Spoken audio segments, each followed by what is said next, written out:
What's going on, everybody? It's AJ here. Let's go ahead and preview the semifinal matchup in the Cotton Bowl between the Ohio State Buckeyes and Texas Longhorns.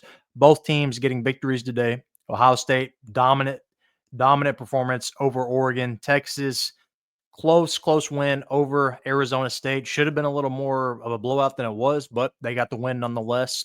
So let's go ahead and look forward to this matchup.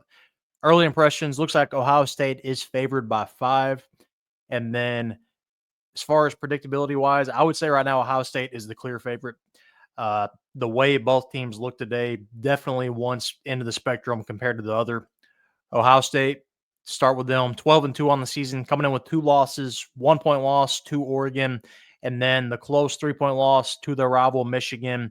But in the playoff, they have looked dominant. Number one, first round, they looked good against Tennessee. Then today, dominated Oregon, jumped out early, almost 40-0. Like halfway through the second quarter, it was over before this game even started. Ohio State just mopped the floor with Oregon. As for Texas, 13-2 on the year, made the SEC championship. Really good season in their first year in the SEC. 2 losses, both to Georgia. That SEC championship a lot more competitive than that first game. First game kind of shut them down. As for today, should have won by a lot more than they did against Arizona State. Kind of shot themselves in the foot. Tons of false start penalties. Offense just had really no identity. Defense played pretty good, shut down Arizona State, and could have put it away, but they just couldn't. Texas offense struggled, couldn't get anything going on the ground. Didn't really try to either, though. Some questionable play calling, in my opinion, from Steve Sarkisian. So head coach advantage here. I got to give it to Ryan Day at Ohio State. Texas wise, Sark hadn't. I don't know. He hadn't impressed me, especially in the playoff, and especially this game right here. I thought he did a bad job, got outcoached by Dillingham. But they got the win. But again, that offense just has looked pedestrian at times. It's not even really on Quinn Ewers. A lot of people are going to say that and push for Arch Manning. I don't think that's the problem. I don't think it's Quinn. I think it's more play calling stuff. There's nobody open. The O-line's getting worked. You got to establish some type of run identity. Otherwise, they're just going to come after the quarterback every time, pass rush wise. But Ohio State, though, if you're Texas, number one, how do you stop Ohio State? Number two, how do you score on Ohio State? Ohio State right now looks like the best team in the country. If they look like they did these past 2 rounds, there's no stopping them. Definitely Texas ain't stopping them. If anybody, it's going to take a really good Georgia team that's going to have to play their best game to probably stop them.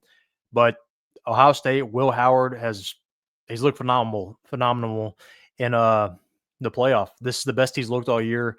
I was kind of questionable on him going into the playoff, but he's had really 2 great performances these last 2 games. Looked really solid, getting it out to the wideouts. What they should have done against Michigan, they would have beat them if they would have thrown it to Jeremiah Smith, to Emeka Egbuka. And then the running back wise, Judkins, Henderson doing what they do defensively. They got after Dillon Gabriel today in Oregon. They're probably going to do the same to Texas unless they can establish some type of run identity. And Texas, you've got to help out Quinn a little bit by giving him some underneath stuff, throwing it to Gunnar Helm. They keep trying to take deep shots when Arizona State was just belling today and trying to stop the run. But you've got to take the underneath. That's what they're going to give you. You got to take it. But Ohio State, I think right now has the clear advantage. And coming from a team that's I'm a fan of both these teams. These are my 2 teams right here, Ohio State and Texas. So as much as I would hope it's a good game, I really don't see that happening. I think Ohio State, if both teams play like they did today, Ohio State's about to wipe the floor with Texas. Texas really has to clean some stuff up. Got to cut out the penalties. Got to be able to establish a ground identity, because even though you would lean Ohio State, Texas is definitely talented enough to play with this team. But coaching-wise, there's a lot of inconsistencies with Texas. They're the same stuff. They miss field goals when it matters. Tons of false start penalties, and it's not even a away game. You shouldn't be having that issue on a neutral field, but they did today. And then also, Texas constantly, they'll have a game where they should put it away, and they just can't. It's just Steve Sarkisian's identity as a coach. They can't put away teams. They're going to let teams crawl back in and get it to overtime. This is the same crap they did last year, same thing they did against Clemson. And at a certain point, that's just who you are. So I think Ohio State wins this game, and I think it's probably not going to be close. But give me the Buckeyes really big. What do you think of this game? Early impressions. Who do you think wins? Comment down below. Make sure to like this video and subscribe.